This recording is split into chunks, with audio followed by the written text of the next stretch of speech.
Hi, my name is Amelia Martin and I'm the CEO and founder of Mudrat. We are a biomaterials company manufacturing an eco-friendly alternative to styrofoam, and we're starting with the standard styrofoam surfboard core.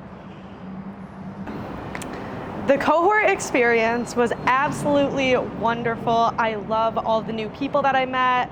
Just being part of this Seaworthy family has been extraordinary. Some key takeaways that I got from being a part of this program are just really the community in blue tech down here in Miami. Knew nothing about it when I started, and now I know everything about it. And also just the business development that the mentors here really helped me shape to build up Mudrat.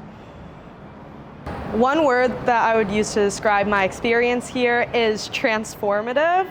So I really went into this with the mindset of a student running a business, and I feel like I'm leaving here with the mindset of a CEO running a business.